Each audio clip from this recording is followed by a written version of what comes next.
c'est un ballon pour Menez. Menez et but. Voilà, on l'a dit, c'est le meilleur buteur milanais. C'est un véritable joyau pour la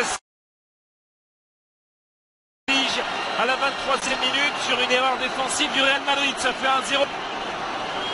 On va le revoir là sur ce ralenti. On va le voir là.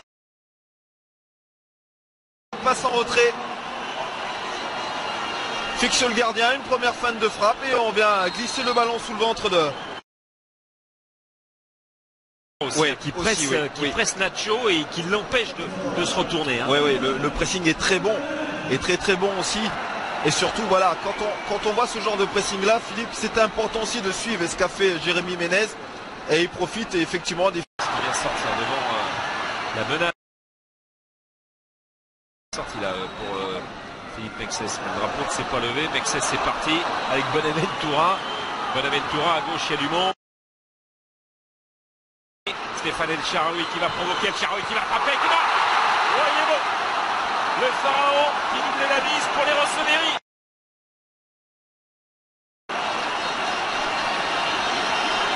On a même cru qu'au départ, hein, le ballon que récupère Félix Mexès aurait été... Mais en tout cas, sur cette action, le Milan mérite effectivement de pouvoir marquer par cet homme. Dans l'axe, le bon ballon qui est donné, bien fixé. Il frappe au premier poteau et Navas s'est battu. Alors pour moi, non. En tout cas, il la place bien. Est-ce qu'il va permettre à Milan de pouvoir mener 2-0? Voilà, Stéphane El Shaarawy qui n'a marqué qu'un but en Serie A, mais qui retrouve toutes ses vertus, longtemps blessé avec ce problème à la cheville. Il est devant Raphaël Varane. Voilà, il a une solution avec Souleymane Tari qui contrôle mal ce ballon, le Ghanéen, et le rend à l'adversaire. Il y avait Varane et Ilar Amendi. Ça repart aussi sec et aussi vite dans l'autre sens, hein, avec Chicharito pour Cristiano Ronaldo. Cristiano Ronaldo, la frappe et le but pour la réduction du score en faveur de cet homme, le capitaine Cristiano Ronaldo. L'homme incroyable de cette saison madrilène, une année 2014 fabuleuse. Le meilleur joueur du monde vient de marquer une nouvelle fois les esprits avec cette petite accélération et cette frappe instantanée.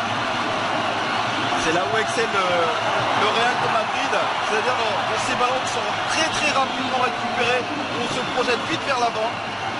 Tout à l'heure vous avez nommé ce duo, Chicharito, Ronaldo Chicharito, et là on voit cette fois-ci c'est Chicharito qui est parti plus loin, qui met ce ballon à Ronaldo et qui a toute la lucidité de mettre ce ballon au sol. Je pense qu'il y a plus d'un attaquant qui aurait pensé, Lobé notamment. L'accélération d'El Shaarawy, on l'a vu tout à l'heure, c'était compliqué. Andrea Poli, El Shaarawy, c'est compliqué là encore sur les appuis, avec El Shaarawy qui frappe et qui marque. Et c'est un doublé pour le pharaon Stéphane El Shaarawy. Il a eu une occasion il y a quelques instants, sorti par Casillas. Cette fois ça passe et ça fait 3-1. Alors je sais pas, oui, qu'est-ce qui vient de glisser encore? El Shaarawy qui récupère ce ballon et là cette fois-ci arrive à tromper Iker Casillas au premier poteau. C'est ce super ballon de Poli qui lui met là, dans la surface de réparation. Carvaral, ça fait 2 fois qu'il glisse, peut-être pas glissé tout à l'heure aussi, on vous l'a dit. Hein. Et Bale dépossédé du ballon, Andrea Poli. Zaccardo.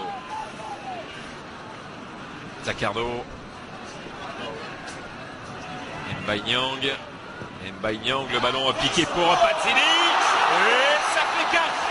Il passe Gianpaolo Pazzini sur un merveilleux ballon d'Mbaye Niang. 4-1 pour l'AC Milan.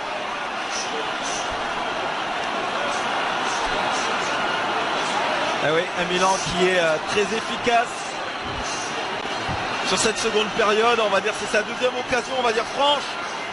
Il y a eu le but d'El Shaarawy, mais là, quel caviar de Niang.